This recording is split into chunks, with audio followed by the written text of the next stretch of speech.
mesmo assim. Então, no Classroom, meninos, vocês vão vir aqui, deixa eu colocar aqui o G Suite. O G Suite é a plataforma do painel de tudo que está relacionado à UFBA. Eu vou deslogar para poder mostrar para vocês, deixa eu sair de todas as contas.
Oi, meninos, eu saí. Agora que eu vi que eu saí. Espera aí que eu estou voltando.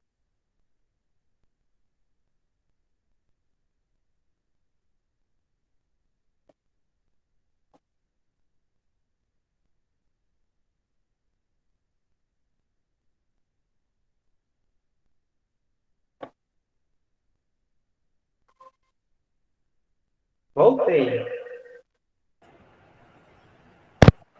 Pronto, voltei. O que aconteceu foi que na hora que eu desloguei para tentar mostrar como que era o login, eu caí. Então, eu não vou conseguir mostrar o login para vocês. Então, vamos lá. Deixa eu continuar lá. Quando vocês logam pelo login da UFBA, lá no painel vai aparecer esse painel de controle para vocês aqui. E aí, esse painel de controle, ele tem várias funcionalidades. A apresentação parou, Pro.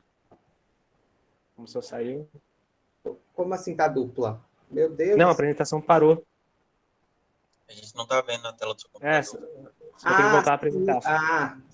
Gente, desculpa. A gente está quase 2 meses sem dar aula e parece que eu desaprendi tudo. Vamos de novo, pelo mesmo processo. Então, vamos lá. Então, agora vocês estão vendo minha janela, né?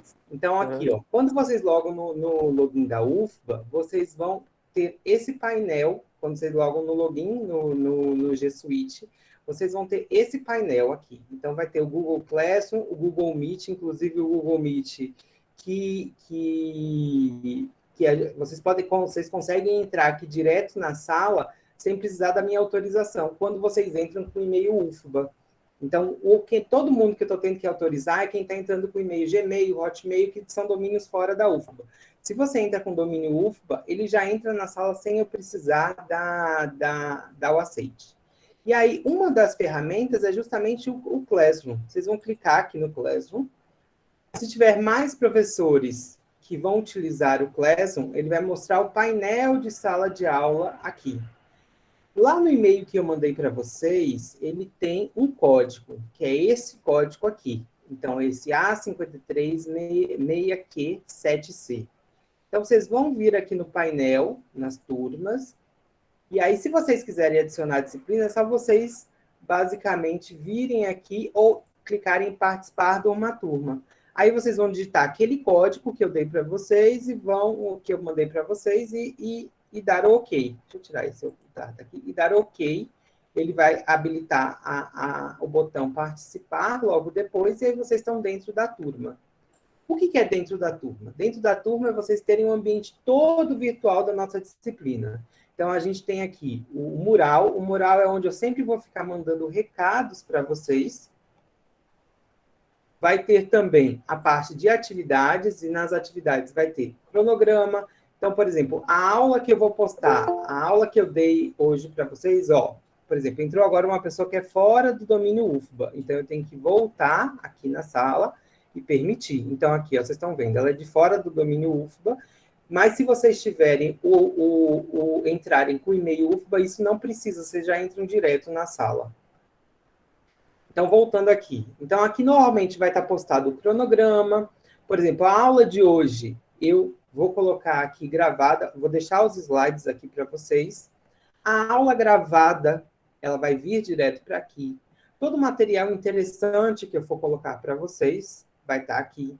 Todas as atividades que eu for postando e que eu for, por exemplo, pedindo para vocês fazerem, ela vai estar aqui e ela vai estar muitas vezes com um cronograma devido. Então, vai estar no dia para vocês entregarem até 15 dias, 10 dias. Então, tudo que vai estar aqui vai estar nesse ambiente. E aqui, esse próprio ambiente, eu consigo ver todo mundo que já está na turma. É uma turma bastante grande, justamente por causa que juntou o primeiro semestre com o segundo semestre. E aqui vai ter o painel de notas. Então, o painel que vai aparecer só para mim, não aparece para vocês. Nas atividades, então, sempre que eu pedir uma atividade, a atividade vai estar postada, vocês clicam, fazem a atividade, ou vai ser pelo Google Forms, ou vai ser pelo Kahoot, ou vai ser por N locais, e vocês vão postar aqui. Então, sempre que vocês tiverem alguma dúvida, me falam que eu mostro para vocês como que vocês devem fazer. Ok? Bom, vamos aqui. Então, basicamente, nossa disciplina, ela é... Então, esquece essa parte de biologia molecular, engenharia genética, eu esqueci de mudar, eu copiei o slide da disciplina de biomol e não mudei. Ela vai ser feita de aulas síncronas, de atividades, e a gente sempre vai fazer o fechamento do assunto. Então, como que está aqui o nosso cronograma? Deixa eu entrar aqui, deixa eu mostrar para vocês o cronograma. Então, o cronograma da nossa disciplina...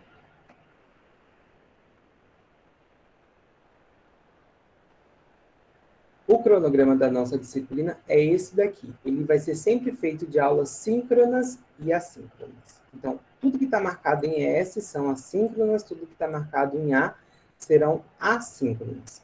A única diferença que eu tive uma mudança foi aqui, porque aqui eu decidi jogar essa atividade para cá, junto com a abertura, porque eu achei que faria mais sentido, e amanhã a gente não vai ter aula, até avisar os meninos que são intérpretes, que amanhã a gente não vai ter aula. Amanhã eu vou deixar sem aula para os meninos, porque aí semana que vem a gente já começa com as aulas assíncronas as aulas síncronas logo de uma vez.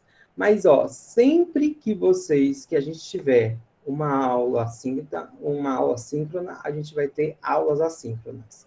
As assíncronas sempre serão atividades que eu postarei para vocês fazerem no Classroom, e logo depois que a gente voltar para a próxima aula síncrona, antes de começar o assunto, a gente faz uma resolução daqueles exercícios, ok?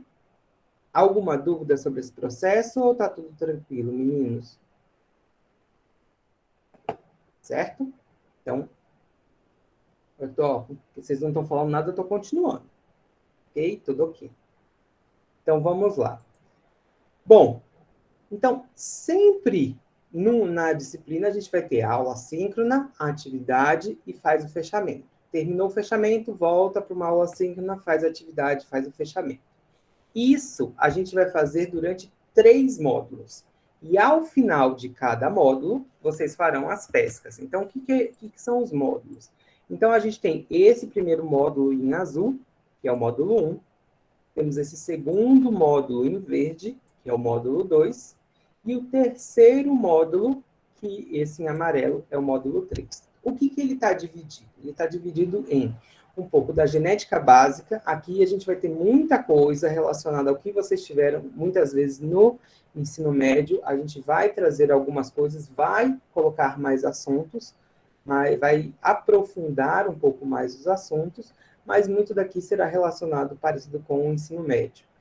Nessa segunda parte aqui, vai ser mais uma genética aplicada. Então, a gente vai trazer algumas aplicações, a gente vai ter uma palestra com uma pessoa que trabalha com genética médica, que ela vai falar para a gente como que é a rotina de um pesquisador de genética médica. E o último módulo é a genética relacionada ao melhoramento genético. Então, a gente aqui vai terminando no módulo anterior falando de genética de população, a gente entra em genética quantitativa e a gente já vai falar de melhoramento genético clássico, sobre transgênicos, e aí a gente vai ter uma palestra, vai terminar a nossa disciplina com 3 palestras de biotecnologistas que formaram no nosso curso e que trabalham hoje com melhoramento genético, do que eles fazem. E no final, a gente vai fazer a nossa atividade com seminários, ok? Bom, vamos lá. Ao final de cada módulo, ao fechamento de cada módulo, vocês vão ter que fazer uma pesca. O que é uma pesca? Lucas decidiu que ele acha que nesse modelo remoto, fazer uma prova para vocês é algo que não é tão válido, porque eu sei, basicamente, que vocês vão pescar. Então, vai pescar um do outro, vai trocar, e é praticamente impossível que isso não aconteça. Então, já que vocês vão pescar, eu quero a pesca. Então, vocês vão fazer a pesca e vão me entregar essa pesca. Então, a pesca é o quê? Vocês vão resumir o módulo em folhas A4. Então, por exemplo, cada assunto do módulo, então vamos dizer que no módulo eu tive 4 aulas, vocês vão me fazer 4 pescas. Não pode ser uma cópia do livro, ele deve ser feito com suas palavras, de maneira bem direta, e ele deve ter desenhos, esquemas, é basicamente um resumo daquele assunto. Então, vocês vão ter que fazer à mão, fotografar e colocar no Classroom, ok? Como que é isso? Então, vou mostrar para vocês exemplos de pescas das outras disciplinas. Então, aqui é um exemplo de uma pesca dos meninos de engenharia genética que eles fizeram comigo. Eita, peraí. Deixa eu dar um zoom aqui. Então, aqui, deixa eu ver se eu consigo. Eu não estou conseguindo trazer. Eu vou ter que deixar diminuído mesmo. Então, aqui, ó. O aluno decidiu dividir em 3 quadrantes, e aí, nos quadrantes, ele fez um resumo sobre a parte do assunto que estava sendo relacionado. Então, ele fez um resumo mesmo. Ó, tem que ter figuras, ele tem que ser feito à mão, ele tem que ter esquemas. Então, aqui é um esquema de como que a gente faz o Western Blot. Calma que isso vocês vão ver mais para frente. Esse outro aluno, ele já fez diferente. Ele fez aqui, ele também fez dividido em 3 partes.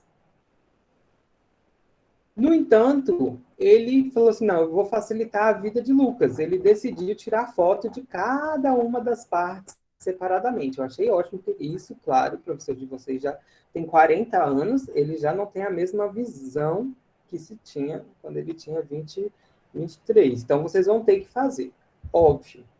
Então, isso vai ter uma nota de prova. Então, como que a gente vai fechar as nossas notas?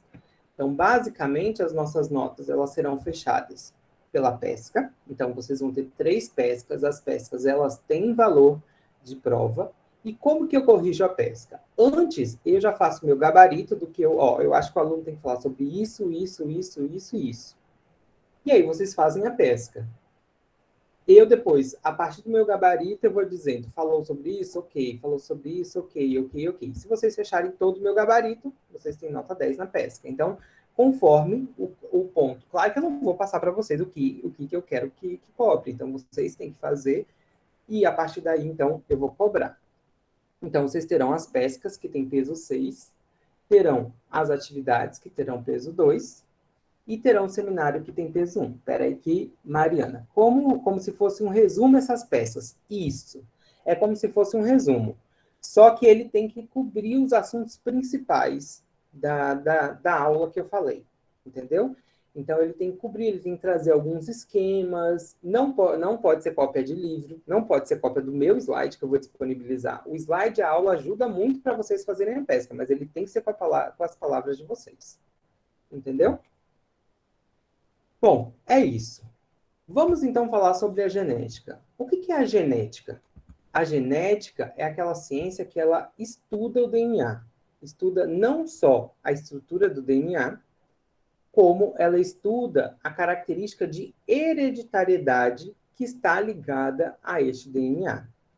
Então, aqui a gente tem uma figurinha clássica aqui de Nick Holmes. Então, ele mostra o pai perguntando como nosso filho, como? Então, assim, um sapo praticamente não parece nada com eles. Aí a mulher explica. Freud explica, mas ele responde, mas Mendel não, porque Mendel não explica por que ele se sabe seria filho desses dois. Então, é basicamente isso. Uma das questões que a gente traz é justamente a característica da hereditariedade. A genética, ela é dividida em 3 módulos. Genética clássica, onde a gente tem as características justamente de transmissão desses indivíduos. A gente tem a genética molecular e tem a genética de populações. Na nossa disciplina, a gente vai se tratar principalmente da genética clássica e depois da genética de populações, porque a genética de populações é extremamente importante para o melhoramento genético. A gente não vai falar da genética molecular, porque a genética molecular... Tá cortando o meu som? Para todo mundo? Deixa eu... Ah, aqui tá normal, prof. Tá, na dúvida eu conectei o cabo. Porque às vezes pode ser alguma coisa aqui também. Então, na nossa disciplina, a gente vai falar eu sempre gosto de usar o laser. A gente vai falar principalmente da genética clássica e de populações. A molecular é a genética que a gente vai falar no semestre seguinte, que é quando a gente tiver a disciplina de biologia molecular. Ok? Bom, como que começa a genética? A genética ela começa principalmente em 1860, com um monge, que é Gregor Mendel, que ele fez a pesquisa clássica, que todo mundo que fez ensino médio conhece, que é justamente os cruzamentos com as ervilhas. Então, ervilha verde com ervilha amarela, rugosa com lisa, com flor roxa, com flor branca. E a partir desses conceitos é que a gente sabe um pouco mais sobre essas características de hereditariedade. O que é hereditariedade? É a transmissão de características de pai para filho. Então, de uma linhagem paterna para a linhagem filha. Então, como que essas características elas são transmitidas? Isso, durante muito tempo, ficou simplesmente na característica. Então, por exemplo, você cruzava justamente uma planta com ervilha verde com uma planta com ervilha amarela e via esses cruzamentos. Então, durante muito tempo, só se via pelas características. Inclusive, quando a gente fala da genética clássica, a gente não fala nada de gene, a gente não fala do que está interferindo naquela característica. Somente em 1909 é que a gente vai passar a entender um pouco sobre o que pode estar acontecendo. Então, foi a primeira vez que o DNA foi falado. Houve uma composição química de um ácido relacionado ao núcleo das células. E também se viu a presença de fosfato e a presença de açúcar, mas até esse momento nada, então, estava muito definido. E foi a primeira vez que o termo gene foi utilizado. Durante muito tempo, quase 50 anos, houve agora uma corrida para tentar descobrir o que era essa estrutura. E em 1953, através de um roubo de dados de uma pesquisadora, Watson e Crick descobriram a estrutura do DNA. Então, eles conseguiram, através de roubo, umas fotos do DNA de Rosalind Franklin, e semestre que vem a gente discute mais como que era esse processo, e eles passam, então, a descobrir, e eles ganham o prêmio Nobel da ciência, justamente por causa dessa descoberta. Tudo isso aconteceu em 1953. Em 1969, a gente já consegue isolar o primeiro gene. E a partir desse momento é que surge a biotecnologia. Por quê? A partir desse momento, a gente começa a manipular genes. Então, a gente primeiro consegue produzir o primeiro gene artificial, em 1970. Em 72, a gente descobre umas enzimas que são capazes de recortar e cortar o DNA, que são as enzimas de restrição. Então, por exemplo, hoje, toda vez que a gente quer trabalhar com um plasmídio ou com uma estrutura de DNA, a gente corta esse DNA com essa enzima, então ela corta, e eu consigo trabalhar com essa estrutura, eu consigo inserir um DNA dentro dessa estrutura, ok? Em 1958, agora a gente já consegue pegar aquele DNA, colocar dentro de uma bactéria e fazer com que aquelas bactérias produzam aquilo que estava naquele DNA. Então, pela primeira vez, a gente tem a capacidade de pegar o DNA, que era responsável pela produção da insulina nas nossas células. A gente pega um plasmídio. Para quem não sabe, um plasmídio é um material de DNA que está dentro das bactérias. Mas não se preocupe que a gente vocês vão ter um pouco sobre em biologia celular, e a gente vai aprofundar muito sobre plasmídio no semestre que vem. Mas eu quero só que vocês entendam que a gente é capaz de pegar esse pedaço da bactéria, colocar dentro desse pedaço o gene da insulina do nosso corpo e, ao colocar esse plasmídio dentro da bactéria, da Escherichia coli, da coli, a gente é capaz de fazer com que ela use esse fragmento e passe a produzir insulina. Então, pela primeira vez, a gente consegue fazer bactérias produtoras de insulina. Da mesma maneira, a gente consegue perceber que o nosso DNA, em 1984, foi a primeira vez que foi visto que o nosso DNA é uma impressão genética.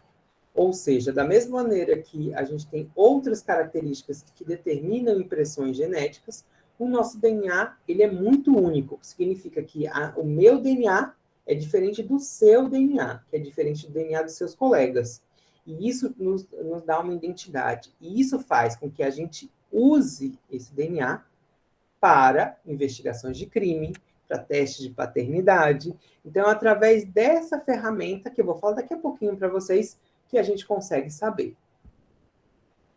Bom, até os anos 90, a gente só sabia que tinham genes, mas a gente não tinha ideia qual era a composição gênica dos indivíduos. Então, em 1990, um grupo liderado pelos Estados Unidos lança o Projeto Genoma, que é um projeto que envolve milhões de cientistas que eles vão ter a capacidade de mapear o código genético. Então, isso foi lançado em 90. Basicamente, em 96, paralelamente, eles já conseguiram fazer o DNA de uma levedura, que era um indivíduo mais complexo.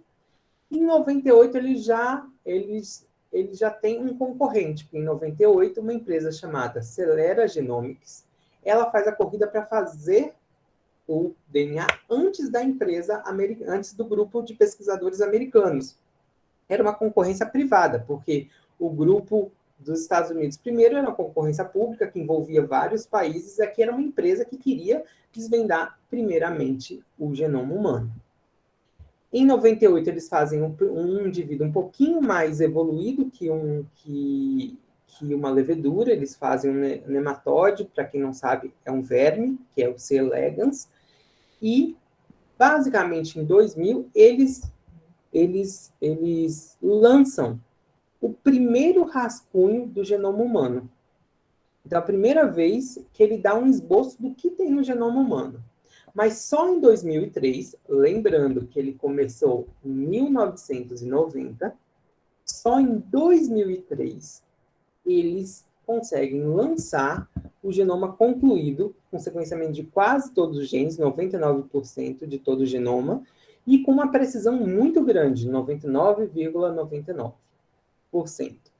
Esse genoma, o custo desse genoma foi altíssimo, cerca de basicamente 30 trilhões de dólares para fazer. Deixa eu ver se é 30, peraí, deixa eu só fazer a conta.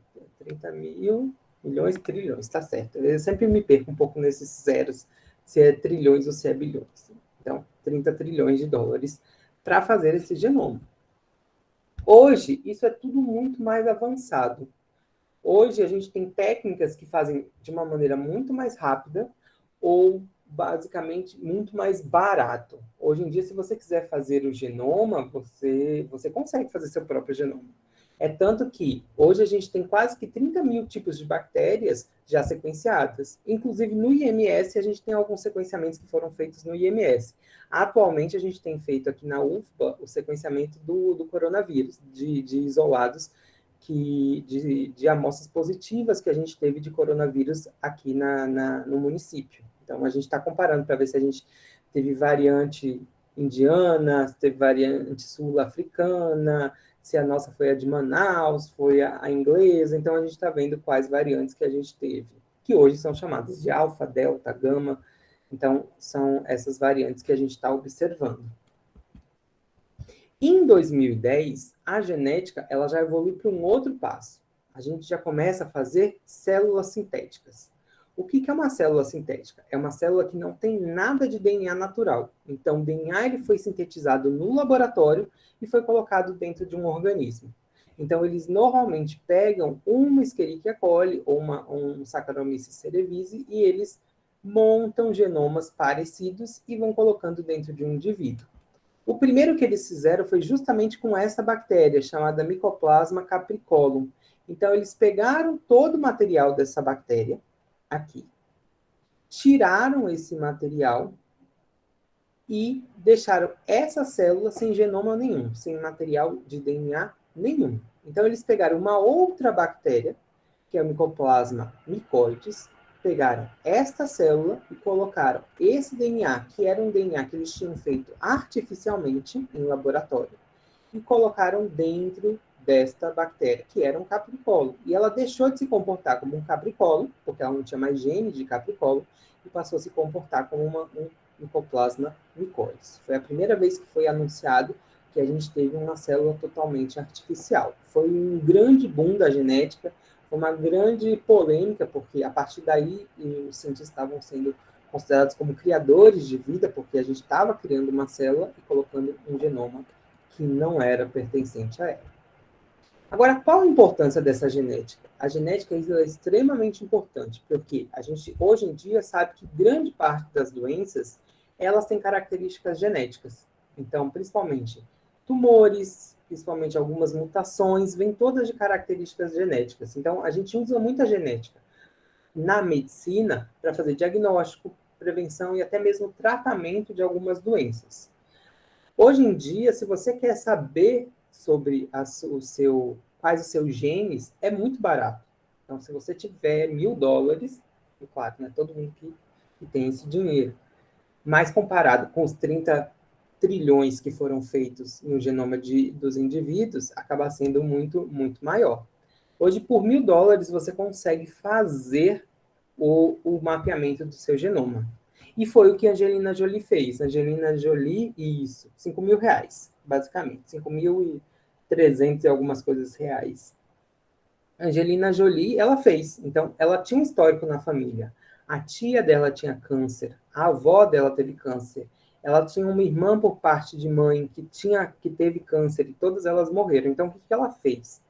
Ela mandou fazer um mapa genético dela e viu que ela tinha a mesma mutação que a mãe, que a tia, que a irmã. Então, o que ela decidiu?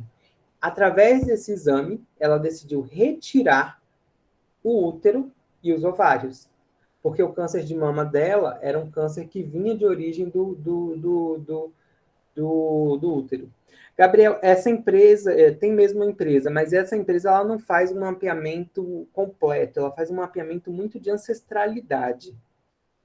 Que eu acho que ela, de vez em quando, até aparece umas propagandas dela no Instagram, pelo menos eu vejo. O que você faz? Você pega, eles mandam para você um tubinho, então você faz um raspado da bochecha, você raspa a tua bochecha toda, coloca no tubinho e manda para eles. Aquele tubo tem um conservante de DNA. E aí, logo depois, eles fazem um mapa da sua ancestralidade. Eles não fazem um sequenciamento onde eles vão dar genes assim, um mais completo, que é esse que diz exatamente que doença que você pode ter. Então, esse está muito mais restrito a alguns laboratórios de genética mesmo. Aqui no Brasil são pouquíssimos laboratórios que fazem, muitas vezes eles mandam para fora, porque acaba um custo muito mais barato mandando para fora. Ok? Da mesma... Professor, Oi, diga. rapidinho. Nesse caso da Jolie, por exemplo, ela fez a partir de um aconselhamento genético ou ela pode pedir só o exame, por exemplo? Não, ela fez através de um aconselhamento genético. Aí, Sempre junto, né? isso. E aí que veio uma grande polêmica, no caso dela surgiu. Por quê? Porque veio, ela tinha a mutação. No entanto, a gente sabe que, por exemplo, principalmente tumores, não adianta você ter só a mutação. O ambiente também influi se aquilo vai influir para você ter, então, a desenvolver o câncer. Por exemplo, é como se eu pegasse e falasse, não, eu quero saber.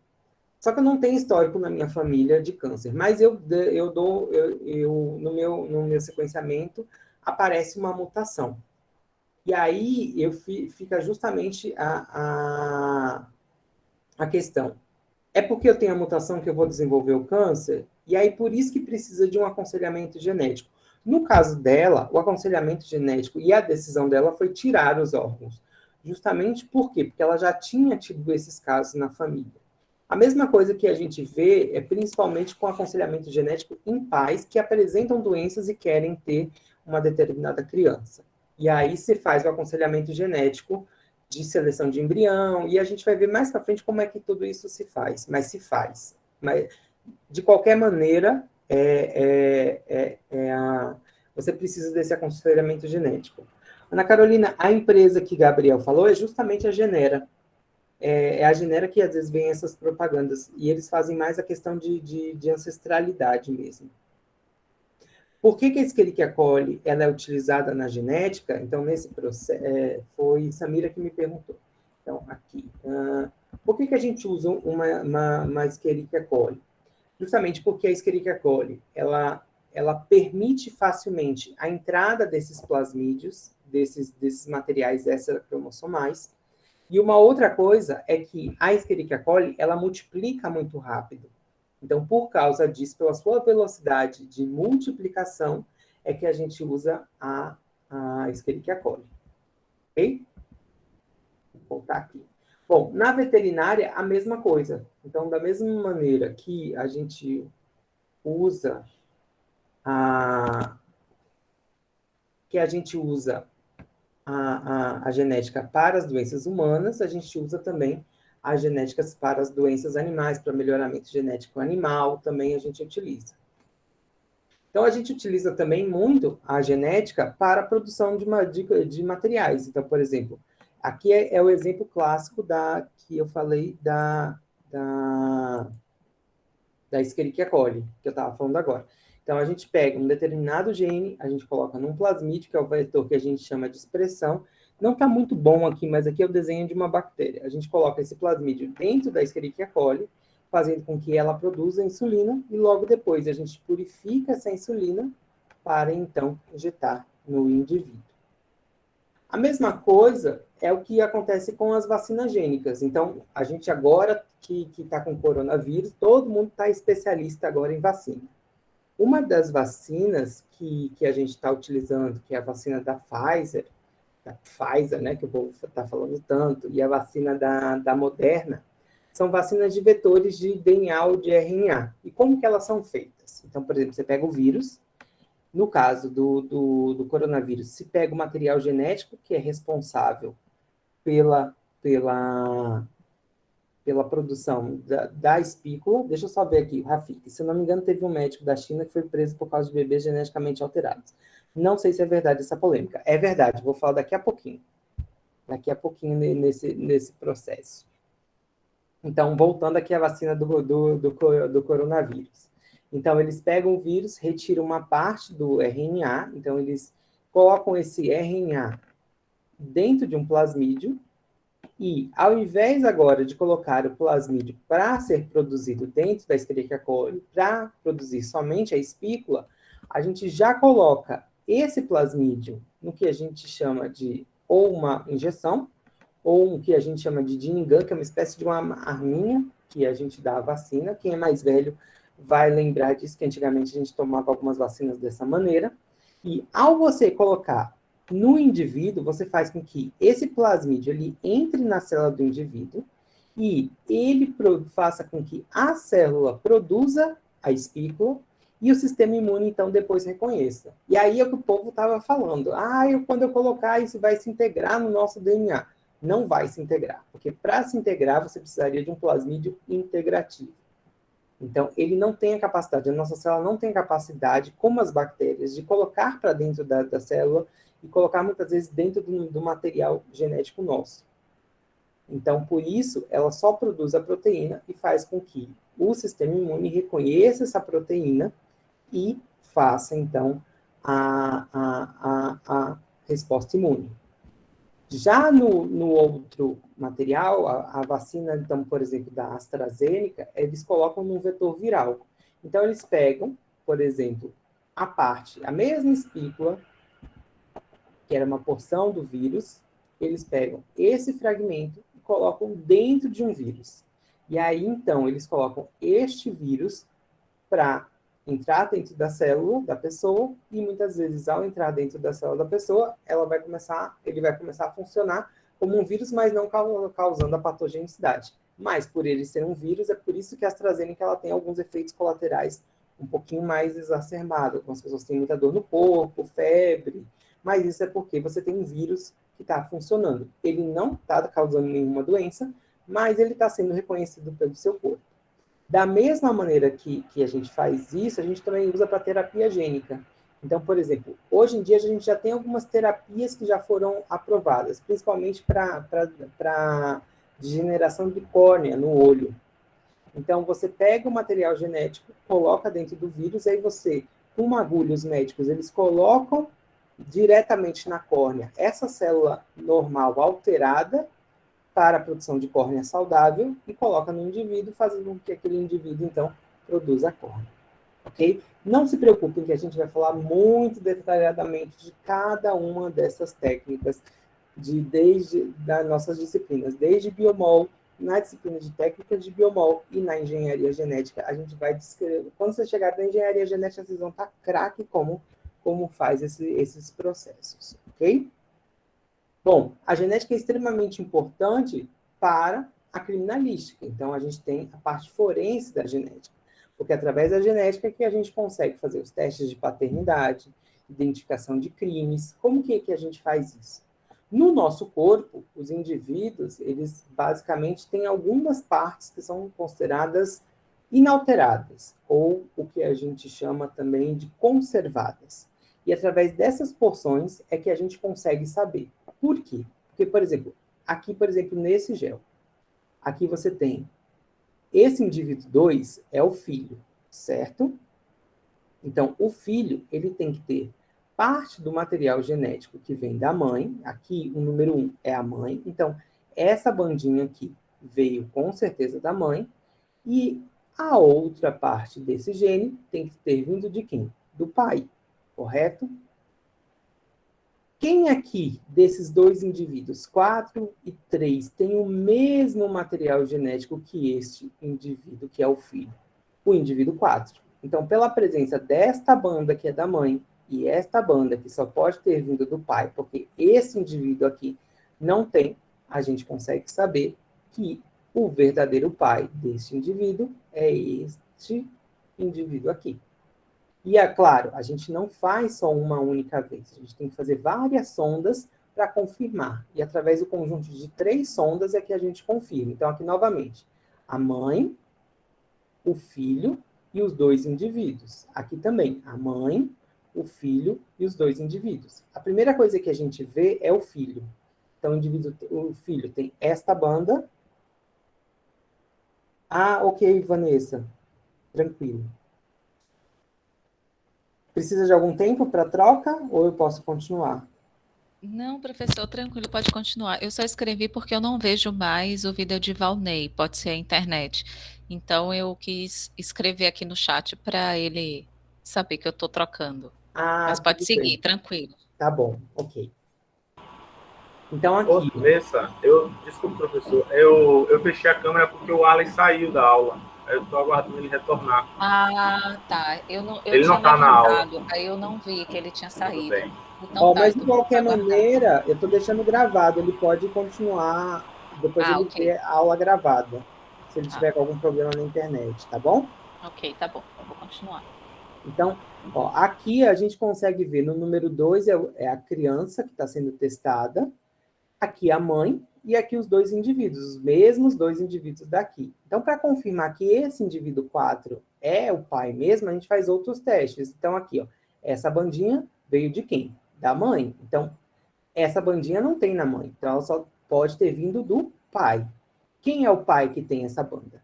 O indivíduo 4, que já tinha esta banda aqui. Então, esse teste confirma, esse teste confirma. Vamos para o terceiro teste, novamente a criança. Então, que banda que ele tem da mãe? Esta banda aqui. Esta outra banda deve ter vindo de alguém, que é o pai. Qual banda que vem do pai? Basicamente, esta banda aqui. Então, esses 3 testes confirmam com 99,9% de chance que este indivíduo 4 é o indivíduo que é, então, o pai dessa criança. Ok? A genética também é muito importante para ver essa questão das características de hereditariedade das características genéticas. Então, por exemplo, hoje a gente sabe muito bem que existe a passagem dos genes dos pais para os filhos. No entanto, quando a gente vê a questão genética dos indivíduos, a gente sabe que existe uma diferença entre similaridade e variabilidade. Similaridade é que indivíduos mesmos diferentes, eles podem ter genes muito parecidos, o que dão muitas vezes as características deles. Então, aqui aquela atriz, Débora Seco, aqui a atriz Fernanda Freitas. Elas são muito parecidas, todo mundo diz que elas são idênticas, mas elas não têm nenhuma relação. Já aqui, um outro exemplo, o Fat Family, não sei se é da época de vocês, acredito que não, estou dando um exemplo e demonstrando para vocês que eu sou velho, que é justamente uma banda que era formada por irmãos, onde todos eles eram muito parecidos. Então, isso aqui é uma variabilidade, onde eles têm uma característica única vindo deles. A gente também usa a genética para o melhoramento. Então, hoje a gente sabe que a gente consegue melhorar plantas, melhorar animais, e a gente pode manipular esses indivíduos através de engenharia genética. Então, através da engenharia genética, a gente pode pegar e criar o que nós chamamos de plantas geneticamente melhoradas, ou transgênicos. Transgênicos é todo indivíduo que tem um gene que não era dele. Então, nesse caso de uma planta, para ela resistir muitas vezes a uma praga, ou para muitas vezes ela melhorar a sua qualidade, a gente acaba inserindo. Inserindo genes.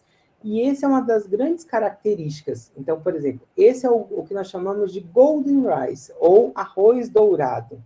O que é esse arroz dourado? É um arroz que ele foi modificado geneticamente para que ele receba, então, a presença da provitamina A. E esse arroz está sendo utilizado na indústria alimentícia, principalmente em creches e em escolas. Diga, alguém levantou a mão, mas eu não consigo identificar.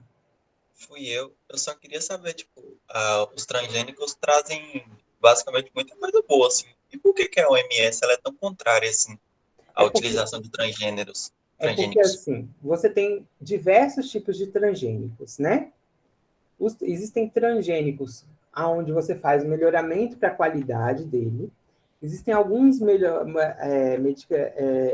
transgênicos que são ligados à resistência a determinadas pragas, ou um dos grandes coisas é justamente a resistência a herbicidas. Quando que a gente usa para resistência a herbicidas? Para ver resistência a veneno. Quando o indivíduo ele quer, por exemplo, impedir que outras pragas cresçam. Então, você planta, às vezes, uma soja transgênica que ela impede, que ela é resistente a um veneno, a um herbicida, a um agrotóxico. Pronto, a palavra certa que eu queria achar era o agrotóxico. Então, muitas vezes, o que vai fazer? Vai fazer com que o produtor ele use agrotóxico a todo rodo, porque ele sabe que a planta dele não vai morrer por causa desse agrotóxico. Só que isso é um grande problema, porque ao você jogar muito agrotóxico, você está impregnando agrotóxico nesse alimento que está indo para a alimentação.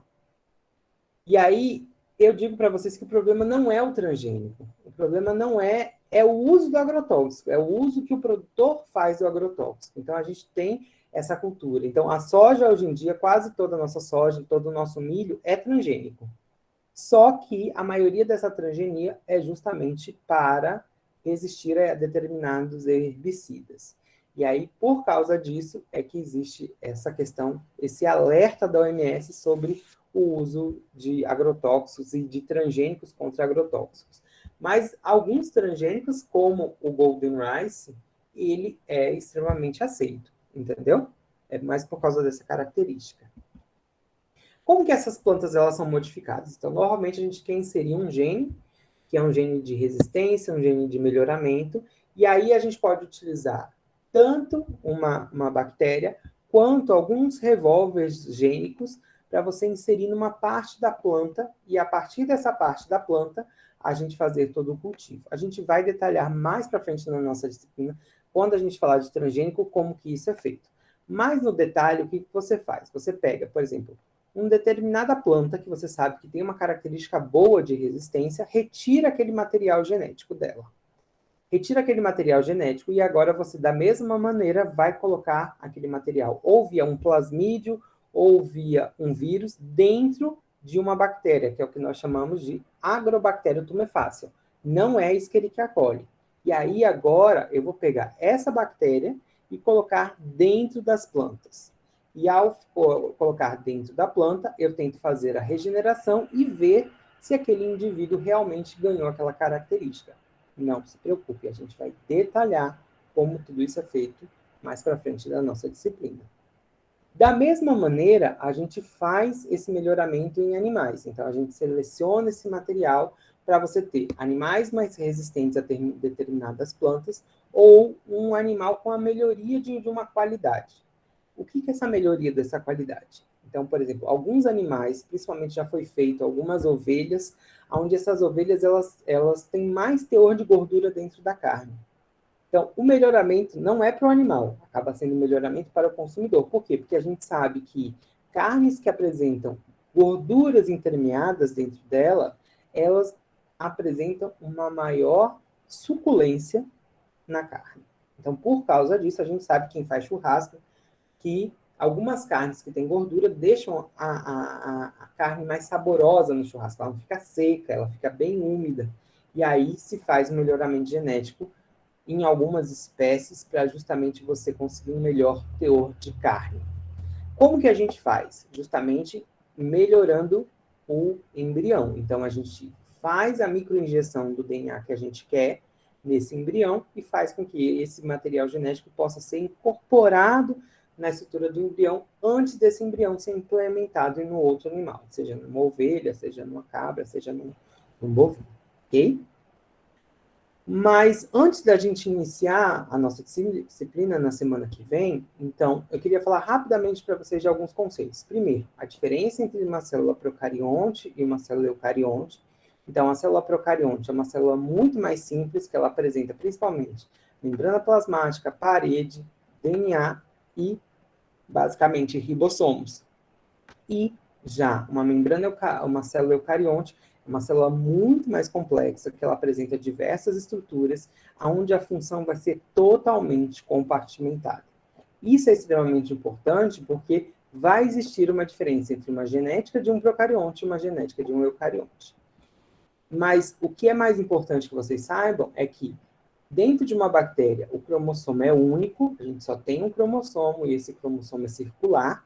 Só que, além do cromossomo, essas bactérias podem apresentar um plasmídio. E esse plasmídio é tudo que a gente considera para fazer a manipulação. Então, é através dessa estrutura que eu consigo inserir informações genéticas para que esta bactéria consiga produzir um determinado material.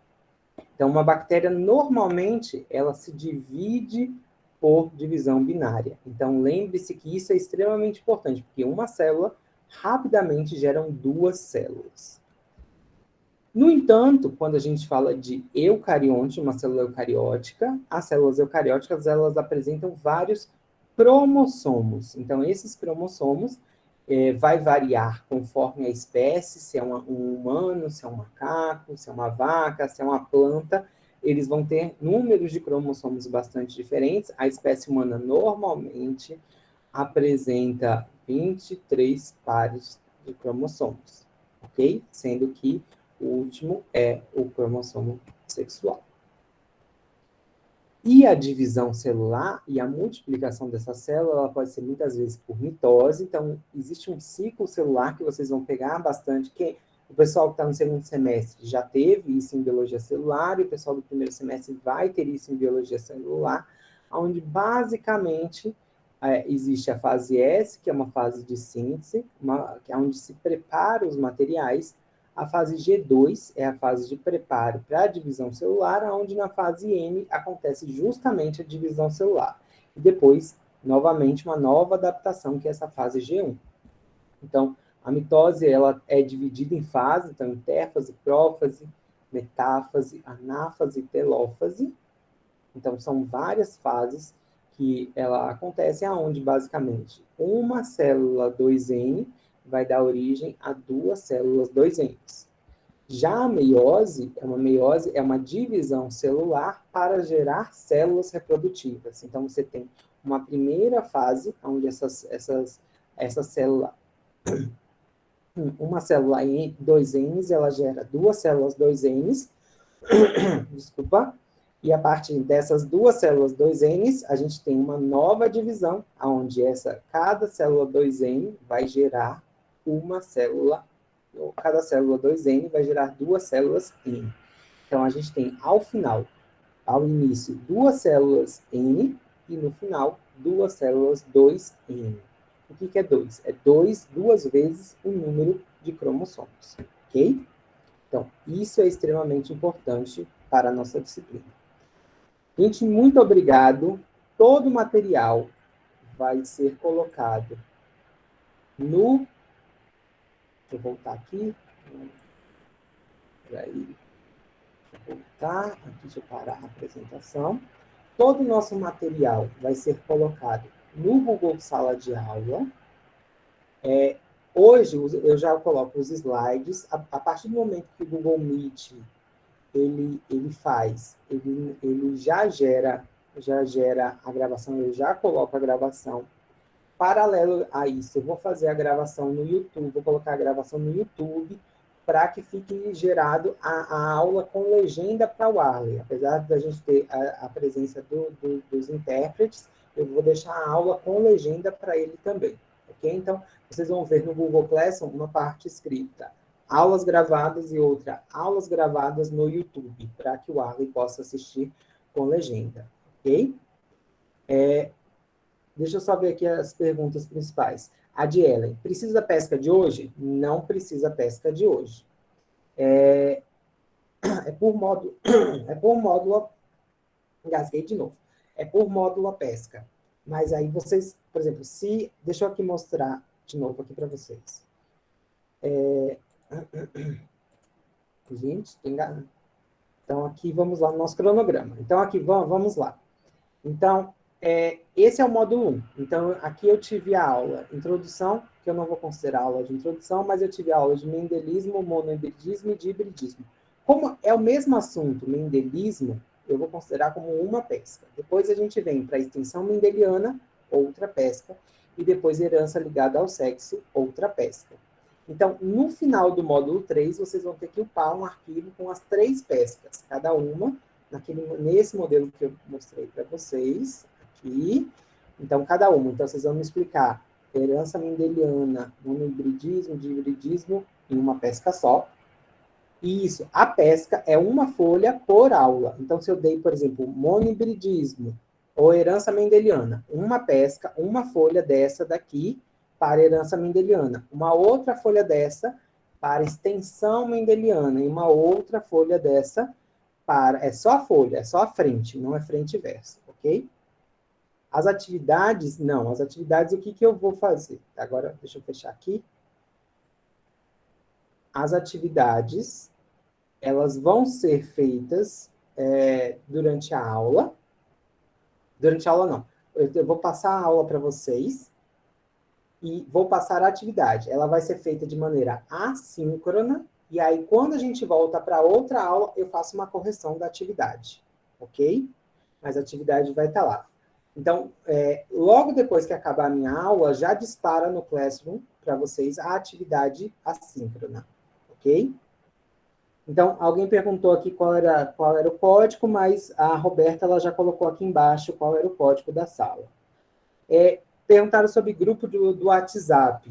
Eu normalmente não faço grupo do WhatsApp, por uma única coisa. O Google Classroom tem todo aquele chat, e aí a gente fica ali nas informações do chat, tá? Então, se vocês tiverem uma dúvida, postem lá que eu respondo lá. Porque ao responder para lá, vai para todo mundo. E eu acho isso muito mais fácil do que o WhatsApp. Eu tenho um grande problema com o WhatsApp. O professor de vocês, vou falar, eu acabei de sair, eu estava numa síndrome de burnout. Eu fiz todo um tratamento, não parei a UFBA, mas o WhatsApp é uma coisa que dá uns gatilhos para mim, porque às vezes o pessoal manda umas coisas fora do horário de trabalho, não que eu vou sempre responder para vocês. Se vocês tiverem dúvida, a qualquer momento, falar assim, Lucas, eu estou com uma dúvida, eu abro até uma sala aqui para a gente tirar a dúvida que vocês estão, mas eu não queria fazer o WhatsApp, ok? Deixa eu ver. O link da sala de aula, ok, tudo assim, uma pesca por assunto. A aula de hoje não está valendo para pesca. Então, o prazo para fazer a atividade é 1 semana, exatamente, foi o que a Rebeca perguntou. E é isso. Eu acho que é só. Qualquer dúvida, entrem na sala. Quem não tem um e-mail UFBA, faça o e-mail UFBA para vocês entrarem na sala. Vocês vão ver que daqui a pouco, daqui a 20 minutos, já vai estar o slide da aula, e mais ou menos até depois do almoço, que é o tempo que o Google Meet demora, já vai estar o link, a aula gravada. A aula do YouTube para o Arley vai demorar um pouco mais, porque tem que colocar no YouTube, e aí o YouTube ele gera a legenda depois de um tempinho. Então, por isso ele demora um pouquinho mais, Arley. Mas aí, qualquer dúvida, eu estou aqui também, ok? Então, meninos, qualquer coisa a gente vai se falando. Amanhã não tem aula, porque eu juntei o que eu ia dar de introdução, decidi falar hoje, então amanhã a gente não tem aula. A gente só vai ter aula na próxima quarta-feira, ok?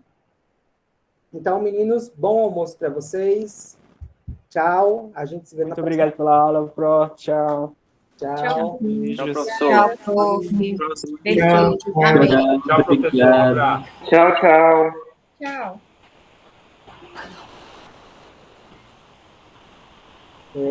Leonardo, Vanessa, levantar a mão?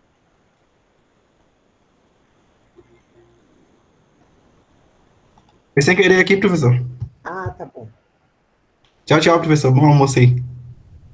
Obrigado. O pessoal, os meninos da Libra, das Libras ainda estão aqui ou já saíram?